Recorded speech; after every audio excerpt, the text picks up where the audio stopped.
So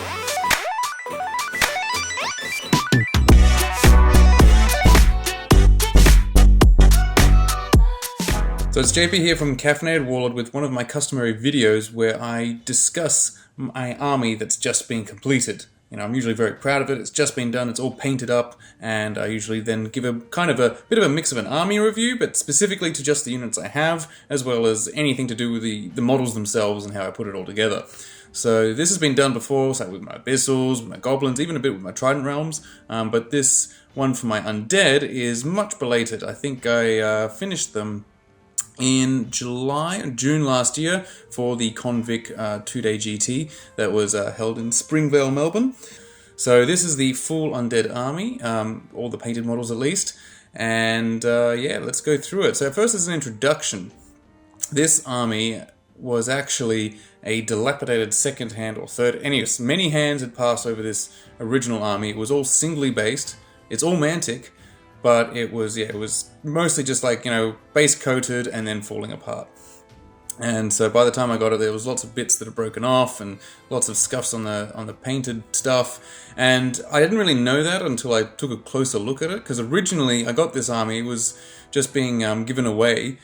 When I was initially getting it, I was thinking of just, you know, giving it away at a tournament, so one of the upcoming tournaments, make it one of the prizes. But when I realized just how scuffed up it was, I realized that it wouldn't make a very good prize, firstly, and so it would need some work. And if I was doing some work, I might as well be doing it so that I can use it. And, you know, maybe one day it'll become a prize for something. But for now, it ended up being an undead army that I could use. And it's kind of just, I fell into interest with the undead, because initially when I first started Kings of War, I was either trying to use armies, such as the goblins that I already have, or I was into the Forces of the Abyss, because I really liked their plastic models.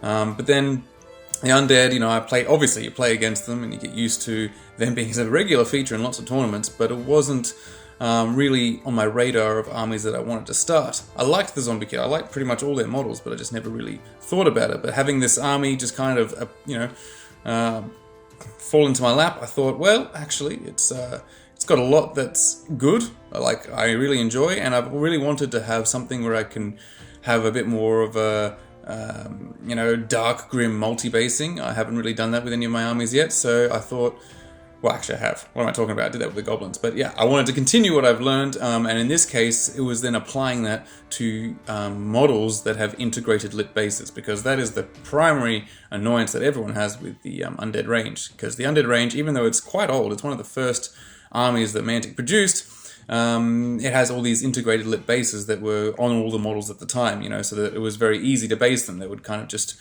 you didn't have to fiddle around with gluing them, and it made it easy to sculpt. But, you know, now it's really out of fashion, because multi-basing has become such a big thing. So either you go off and file the little lip bases off the models, or you try and hide it. You cover it in stuff. And so I opted in all cases to hide it, because in a lot of these cases, I guess the integrated lip basing means that a lot of models are off balance, and so if you try and clip them off, you'll find that they're just going to be kind of falling over. So let's go through each unit, and I can kind of talk about the modeling involved there. But yeah, in total this is about 2,700 points, and so usually what I'm swapping and changing are things like the werewolves and the dragon, well, mainly just for each other, but you know, I've also swap in some other things. But yeah, this is 2,700, so I can swap and change a few things, but generally one list to the other is, when I take them, as you may have noticed in the battle reports, is mostly the same. So let's start off with what we've got here in the front, and that is the zombies. So yeah, these are always a staple in the undead armies, because they're just so dang cheap. They do not have any defensive stats, offensive stats. Their only defensive stat really is the fact that they have nerve. They're fearless, -15, so they're not easy to take out straight away. You can't just send a character in them and pop them. You do need to put in a couple of wounds, so it always requires at least a unit with some attacks to take them out. So it can't be just a guy with 5 attacks. It's usually something 12. Yeah, they'll take them out, maybe not in the first turn, but in the second turn. So, but by being so cheap, you can just leave them. A lot of my games you'll have seen over the last year, you know, maybe these zombies will just be left. They'll be put onto onto an objective in the corner or in a quadrant, or a quadrant hextant, things like that. They can just sit there, and if they're not got anything to do like that, where they're capturing something, they can just be put forward as ways to delay different flanks. Hold things up. When someone's got a fast flank, you can kind of just, here's a zombie regiment, here's a zombie regiment, here's a zombie regiment. If anything, the only thing I want more of with these zombies is more zombie regiments. I'd love to make a few more regiments, and even try and have a go at making that the horde, because I really like the formation. So that's one of my goals in terms of zombies. And they're great models. They're just so easy to paint, because you can just, you'll see the rotating still, but you can just slap on just contrasts and then various shades in different places. The key is to not just apply it to everything. If you just kind of intermittently slap it here and there, because these guys are just so unkempt and just disgusting. The best look is when everything isn't uniform, even the shading, so that you have some parts lighter, some parts darker, just because you didn't put that shading there. And obviously you try and blend it, you try not to make it look like it's literally not got paint on there, but that's part of the fun, is you just dilute down all these shades and just kind of slap them on willy-nilly. And so what I actually did to paint these, because they were, as I said, base coated poorly, I just multi-based them already in their poor painted state, and then once they were there, just started painting them in their multi-base state. And I painted the basing first. So that was the hardest part, is actually, I integrate their basing, so it's just built up with bits of cork and PVA and grit, as well as like some putty filler. And so, once you do that, you then have to paint it. And so I do black and then white dry brushing, grey dry brushing, and a bit of washes. But you have to be careful with that black, because you obviously don't want to hit the models in between. So that was actually the most painstaking part with models that are already painted. If they're not painted, no problem, then you can just kind of fix it up later. But since there was already a bit painted, at least the base coat, it means I had to fix it up whenever I did that, or be very vigilant and come in with a brush to clean it off. And so that's how I painted these guys. But yeah, there's not really more to say about the rules or the painting, but I'm very happy with how they turned out. Even did some glowing eyes. You might notice a bit of the blue glow there. So yeah, that is the zombies, and they just get in the way. So very proud of them. Now, one regiment, because I realized I was just always consistent, like I need some more unlocks and stuff like that, to be included were the skeletons. So I think I even have a Revenant skeleton in front. But yeah, so this is a skeleton spearman regiment, because they have high unit strength, very useful.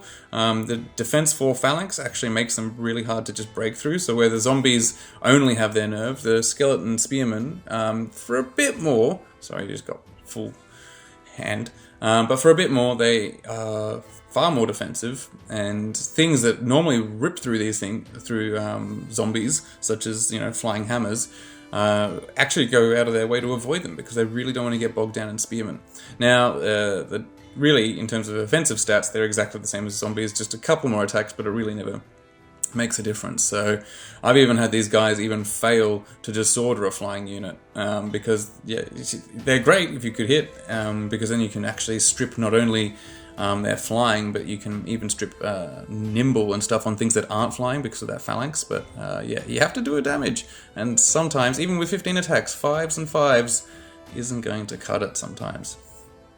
But yeah, so the skeletons, similar tactic here. I just kind of integrated the bases and then painted over the already painted stuff, and I wouldn't try and make it perfect. It was just what you could see. So if I couldn't reach it with a brush because of the way the multi-basing was all set up, I really wouldn't worry too much. And since it was already kind of painted base coated, it was mostly the washes that could help then hide some of the deeper crevices where things maybe aren't painted as much. And I think that is a fun thing about the Undead that it really affords, is that things can really look dirty, because this is the Undead.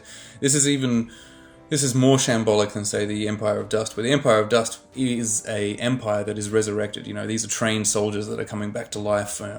Whole regiments just marching out of pyramids, whereas the skeletons and zombies, at least, they're just if someone's walked past a mass grave in a cemetery or in a battlefield, and they're just pulling recruits out of the ground. They're not putting them through a high power wash or shower or anything like that. They're just coming out and wandering out onto the battlefield, and then they'll fall down, get struck down, and then they'll do it again. So the idea that they're just really dirty is just fine. But that's a stark contrast to the next unit. So obviously these guys, this front line, It's all mostly chaff. Nothing more you can do with it. You can hold some tokens, you can get in the way, and you can kind of delay fast things. That's what they do. But the next line are all my Soul Reavers, because that's if there was a component of the Undead army list that makes me like it more than, say, anything with zombies or skeletons, because, I mean, skeletons you can get in the Empire of Dust, and zombies is quite a ubiquitous thing, but it's the Soul Reavers. The fact that you have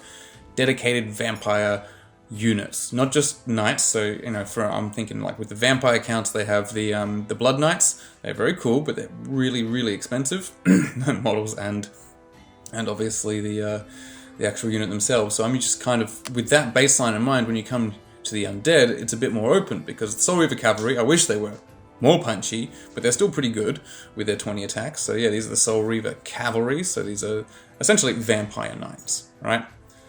And so, again, integrated multi-bases, but in this case I did paint them to the best of my ability, at least resurrecting them, so I didn't go too crazy. But I pretty much fully repainted these guys, because they were all chipped up, so the riders are metal, the horses are PVC plastic, and both those materials really chip paint like crazy if they just left to tumble around in a tub, which these were. So they needed a lot of attention. And then it was only 5 of them, and so to make the rest of the regiment, I do have plenty of Abyssal Horsemen. I really don't want to make any more regiments of Abyssal Horsemen, but I needed some for this, so I thought, alright, let's put together some more, because they're quite annoying, especially because of the cloaks, but they blend in nicely, don't they? You can't really tell, especially at the back. So yeah, and this is all just painting with metallics and then washing over with the Flesh Terror's contrast paint, so it gives it that nice red armor, so it's like the Red Duke from Warhammer Fantasy. So it's just a good look for vampire knights. They look really mean and nasty, and black horses with just metal, just the steel, just looks really, really cool. And so yeah, this is very heavy, because yeah, it's got 5 very solid heavy knights, and with the biggest part of them is these cool billowing cloaks. And this is something you don't actually really see in the Mantic photography, is that these have really cool billowing cloaks. And so I was just, when I actually started painting them, I'm like, hey, these are actually quite dynamic knight models, because compared to the Abyssal Horsemen, where they've just got their straight cloak going at the back, we've got these really big, billowing, evil-looking, like, cloaks that are, ragged at the edges. They're full of detail, and so that is really, really interesting and cool. And just, I mean, I didn't paint them any particular way. I didn't go out of my way to add anything to them, embellish them, but I just thought, wow, these are way better models than I thought they were. So yeah, I definitely would rate painting Soul Reaver Cavalry over Abyssal Horsemen any day. If anything, if I was going to make more Abyssal Horsemen, I'd just maybe get more Soul Reaver Cavalry, and I think they're resin, because if they are, that would be even more endearing. And so yeah, they're pretty good. They got their melee 3, Thunder 1, Crushing 1, 20 attacks, so they're more of the 20 attack cavalry rather than the 18 or 16, so they're on the higher tier of heavy cavalry in terms of attacks profile, and since they're vampiric, they have that life leech too, so it's, overall it's a very formidable profile. But I guess their main downside is, of the cavalries, they're just outdone in this list.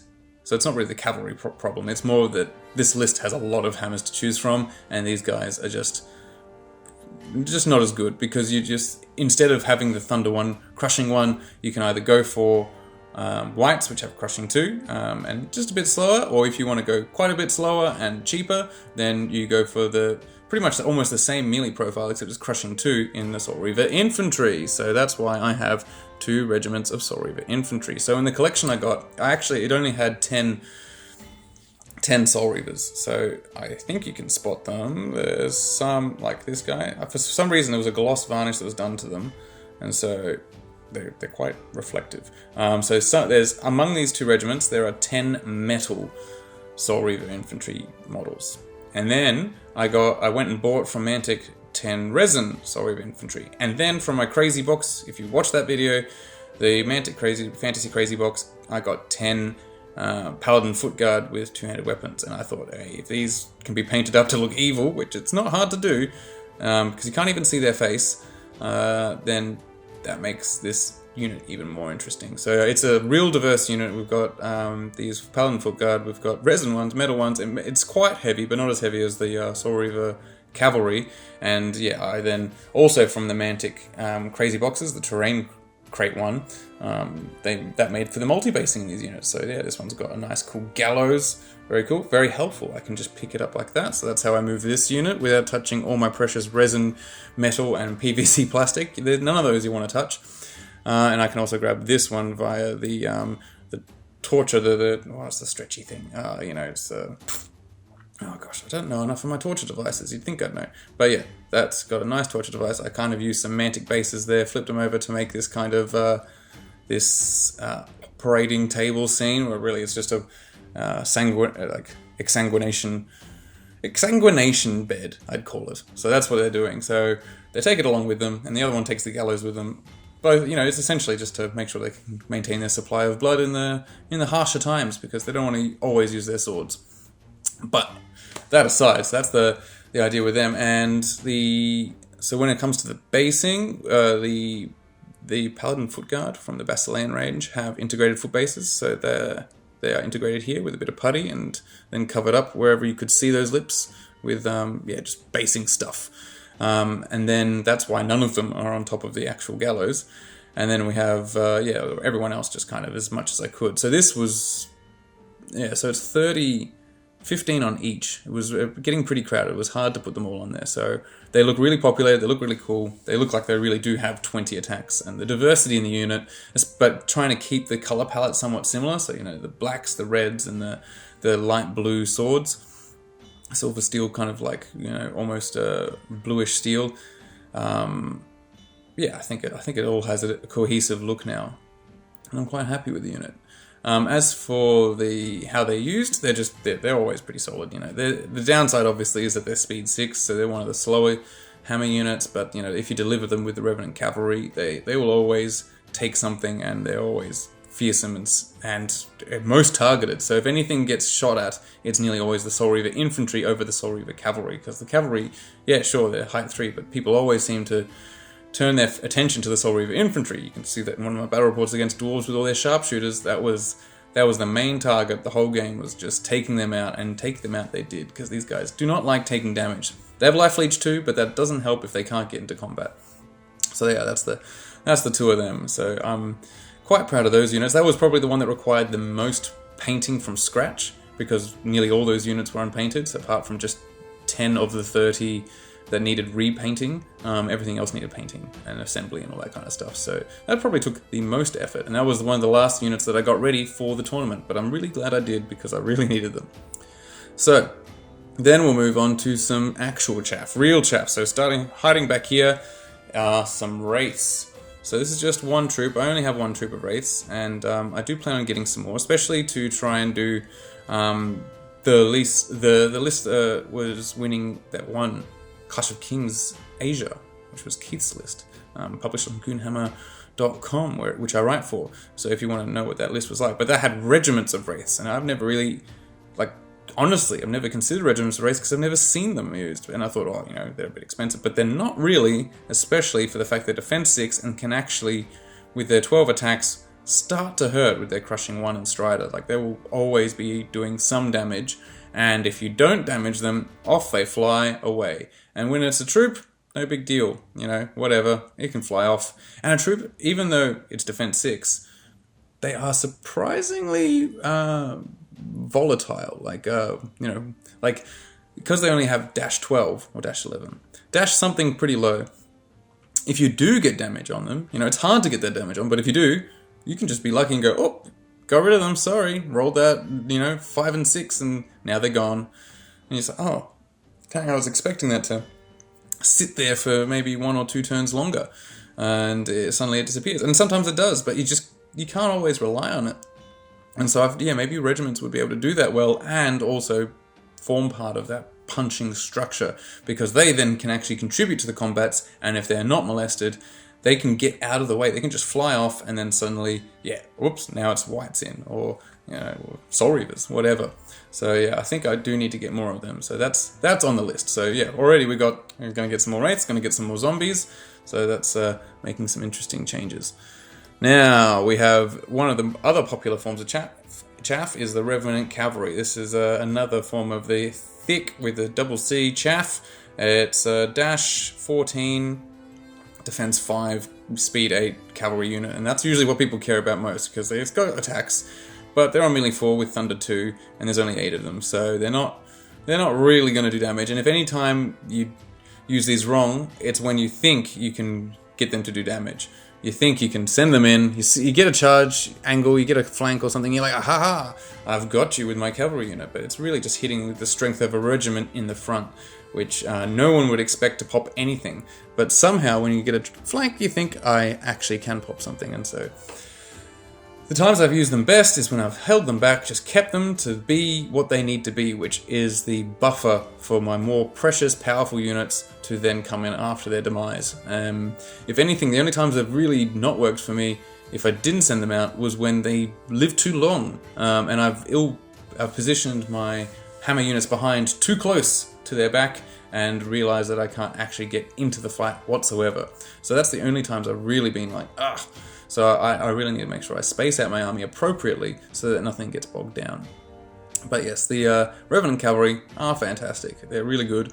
And yeah, these were just integrated bases again, painted, but painted separately because I needed to really make sure they needed a lot of attention. Mainly in this case, it was just that the whatever the color, this kind of dark blue used to paint the armor on the barding and stuff was just kind of everywhere on the horse. So, you know, it was indiscriminate what was actual rotting flesh and what was armor, and it just looked very sloppy. So that I almost pretty much had to redo all of the colors on those, and so they took a bit of effort, but the riders are actually quite well painted, contrastingly. So it was all a bit of a roller coaster, but in the end they now look very good, and I'm very pleased with them. And I have 10 more that I got from that crazy box. So at some point I'll probably assemble a regiment because, you know, why not? I mean, maybe I'll assemble 2 troops and, you know, play it maybe as 4 troops of Revenant Cavalry, crazy big screen, or, you know, maybe even put them all together to make one big horde, because a horde of Revenant Cavalry, that might actually do some damage.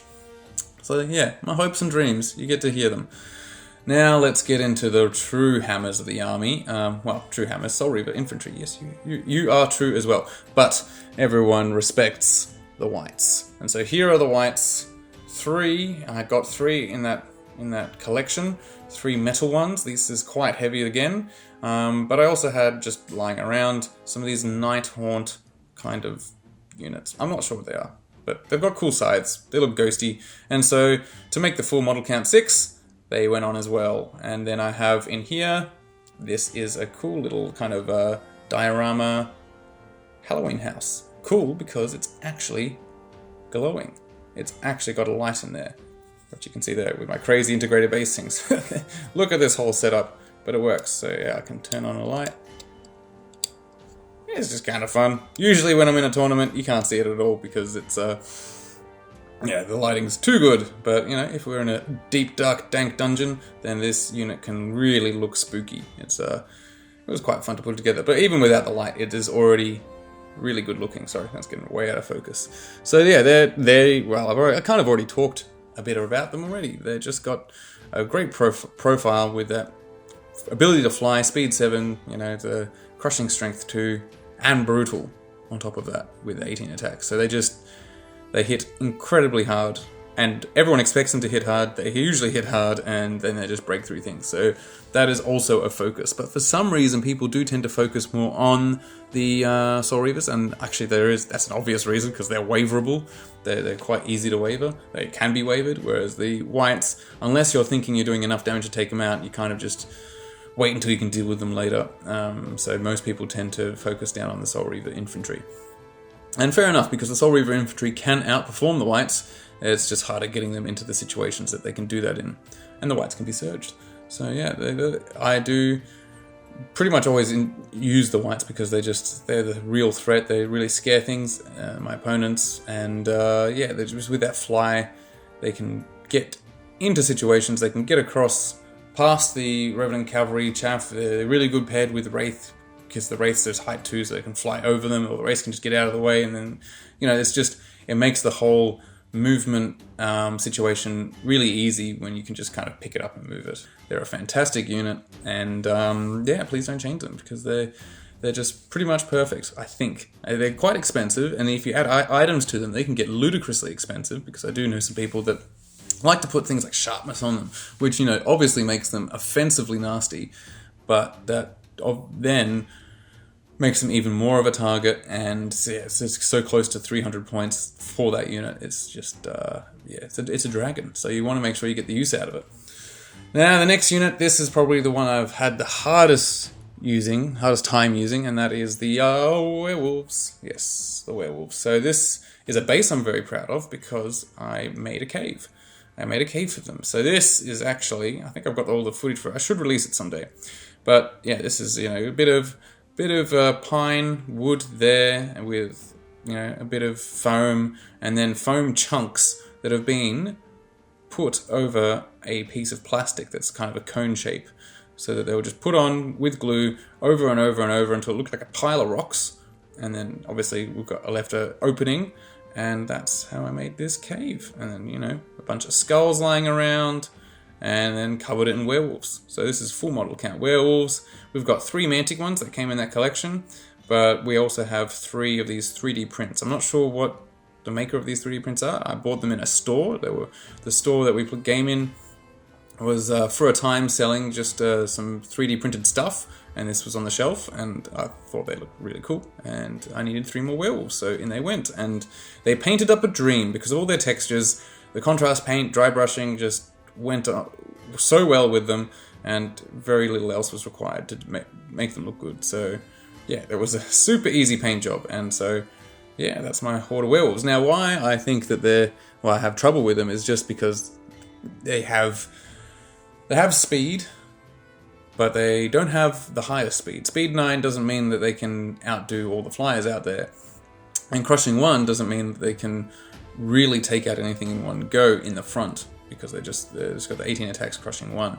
And they don't have Pathfinder like the Lycans do, so they will invariably get hindered at some point, and that really reduces their capabilities.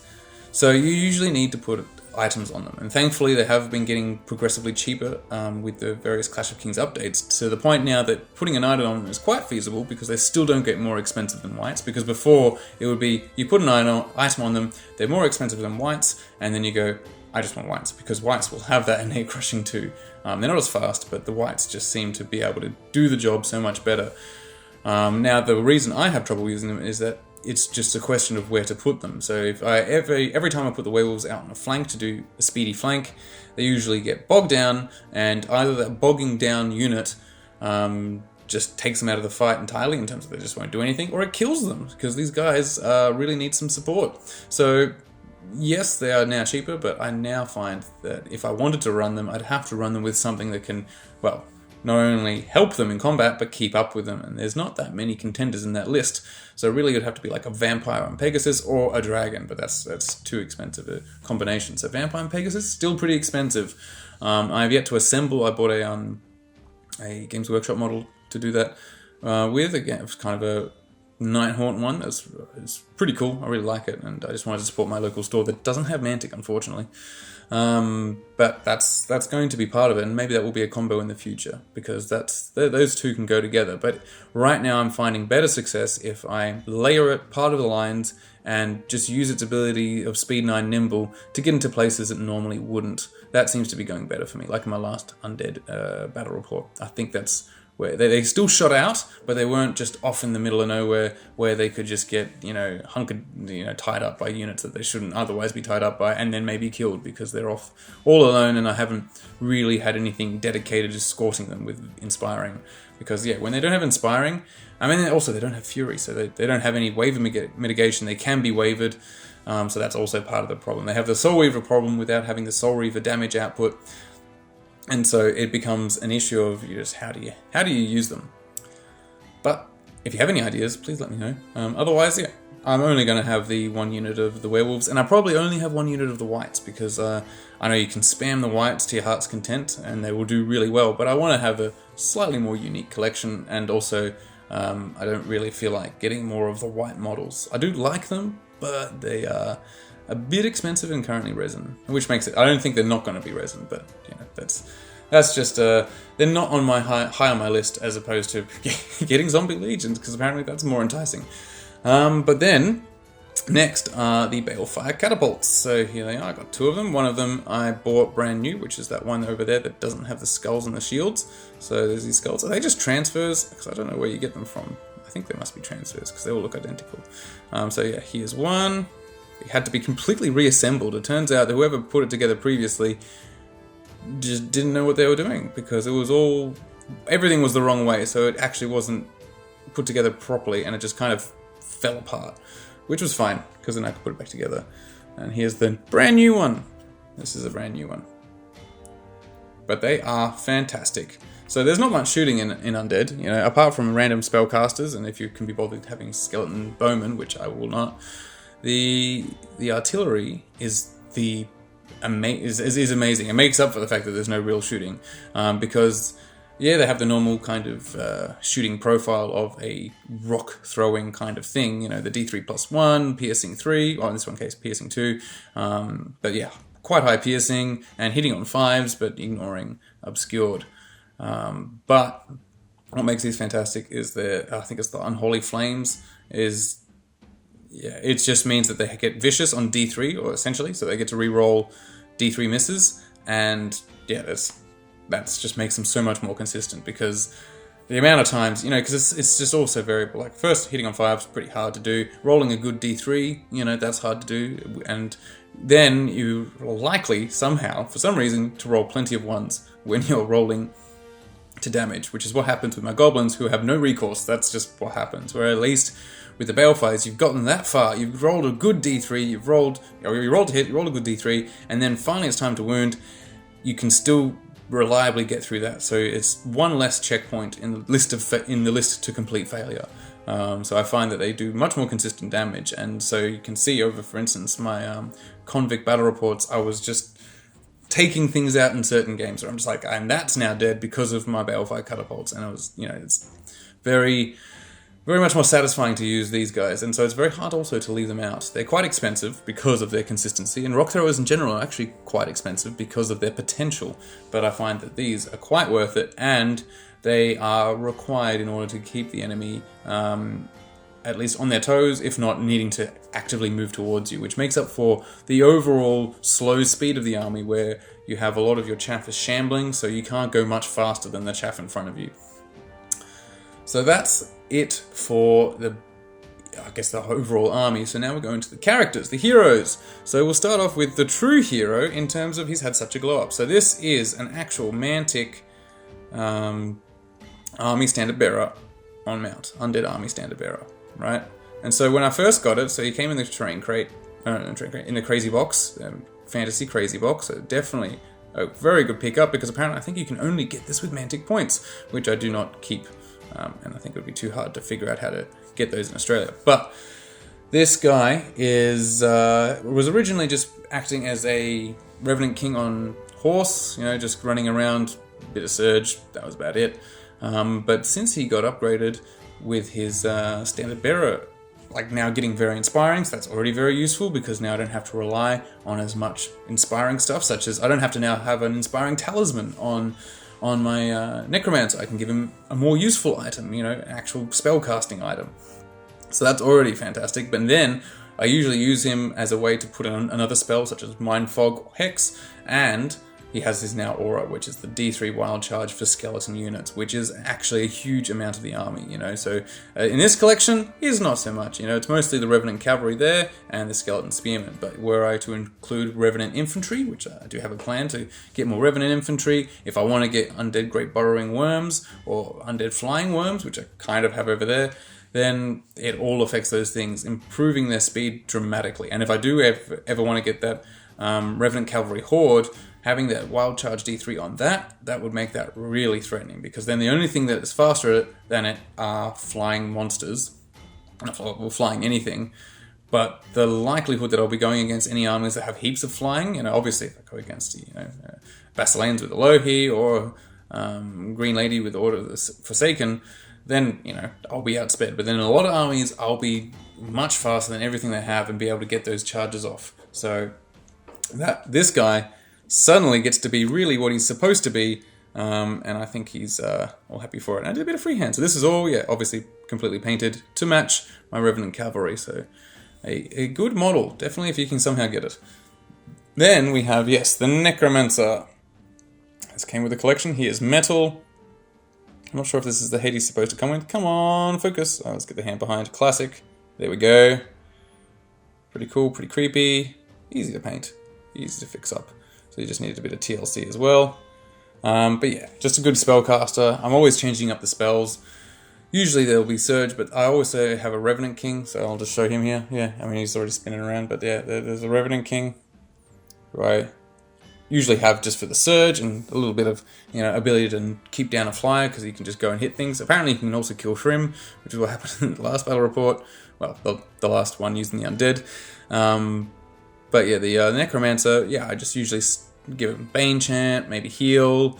I try and give him spells that are dually useful, so one that won't impede with the other. So I don't try and have 2 shooting spells, for instance, because at the start of the game I'll be like, oh, which one do I want to use? And I don't try and use 2 mid-combat spells, because, when you're in the thick of battle and you're deciding whether you want to heal or you want to Bane Chant, you're just like, do I want to save them or do I want to kill the opponent? It's like, whoa. And I mean, heal 3 actually I'm turning off anyway, because heal 3 is pretty useless. But yeah, that kind of decision making, I just try and make sure I like having 2 spells, because it's pretty annoying having a spellcaster for 3 turns of the game not using his spell. So I usually want to have something where he can do something. And so yeah, now I'm increasingly also leaning to Mind Fog, because it's just so useful being able to just point to something. It's got such a long range. It's not really impeded by anything, so you can just kind of go boom, I'm going to Mind Fog you, and then you might get a lucky waiver. You might even take him out. So it's improving incredibly useful and quite fun. It's just nice rolling some nerve tests. So even in the early game. So yeah, get some Mind Fog in you. So yeah, and the Revenant King, what I've already said, he's just a useful guy to just take down flyers, hang around in the back. He's inspiring, he's cheap. I really try and keep him as simple as possible, so he just wanders around and has some surge potential. And then the final unit, gotta reach all the way back. He is the vampire, he is the worm, and the Revenant King all together in one. So he actually has not been repainted whatsoever. So I got this from Michael Crossman, and he is a creature caster, Angel of Decay, I think he's called. So yeah, he's quite well painted already. So I at this point didn't feel the need to do much more, because I don't tend to take him all that often. He's not in my main lists. I didn't take him to Convict, for instance. He probably could use a bit of a tidy up a bit more, but the overall color palette does match the army. It does have that kind of the blue on the wings, which I have the blue with the eyes and the steel, so it's kind of all matching in a way, so it's already pretty good. Now, as far as using it, so I have more recently been turning to obviously the Great Flying Worm, because it works with the Wild Charge Aura. You can get it fast, but then I haven't actually pulled off any crazy 23-inch charges just yet, so I'll have to work on using him there. But it's good to have some speed. The speed 10 is very important, I think, in this army, just to have something that reaches out even further, because everything is moving so slowly. And using it as a dragon, actually, as the vampire on dragon, has been quite successful as well. I have used that in games, and it does hit harder, obviously, than the worm variant, because it's merely 3 versus merely 4, and it's got like a life leech 2. You're paying for extra stuff. It has higher nerve, kinda. It's 17-19 versus the Flying Worm's dash 18, but the dash 18 means it can't be wavered. So that's why I'm turning more towards the Great Undead Flying Worm, who is also much cheaper. And so, yes, you can give him Brew of Sharpness or something to make him very similar to the other one, but then his points cost gets very similar, so you wonder, well, what's the point? I'm missing out on some life leech here. It's actually better, I've found, and I've already gone on at length about this in my previous battle report video with the Undead, is that the Mace of Crushing is the supreme item on the Undead Flying Worm, and that's not my idea. That is a avid Undead player. He's played Undead quite a lot, and he's actually played it twice on this channel. It's Scott Marshall, and so he's gotten big brain about this. He's looked at all the different items and how that tweaks the damage output, and obviously Brew of Sharpness is the best, because melee 3 is good, but not far off, like surprisingly not far off, is Mace of Crushing, because it turns your 5 attacks that would normally go to 4 point something damage, or just 4 damage, depending on the items that aren't Brew of Sharpness, but the Mace of Crushing means that that one that you don't get damage on, you reroll, and it pretty much pushes it right up to 5 damage. Like, the chances are that most of the time it'll be doing 5 damage. And obviously Brew of Sharpness will get that closer to 6, but it doesn't get it to 6, it just gets it closer to 6. Whereas, so yeah, the differential, and it's for 5 points. That's the main thing. It's like, just for 5 points, you get it definitely at 5. Whereas for, your 35 points, you just get it to closer to 6. So it's like, it's like 5.6, 5.7. So it's just like, well, would you just rather to keep the 5 points so you can just use it? That's what I've been doing. And so, saving points there means, another spell on your necromancer or items on your werewolves, that kind of stuff. So that's the kind of direction I'm going in. So yeah, the future units to add to this when I finally finish with some of the other projects, such as the Reforge Orcs, is to then work on a legion of zombies, which will probably be made up of some regiments and I guess some troops, which you can't use. But that's a plan there. I also want to get into some Revenant Infantry, so I'm thinking maybe a horde of Revenant Infantry. I've got a good multi-basing idea for that. I have this cool terrain crate obelisk that I could use. I also do want to get, the more Wraiths. So I want to get regiments of Wraiths, so that's on the list.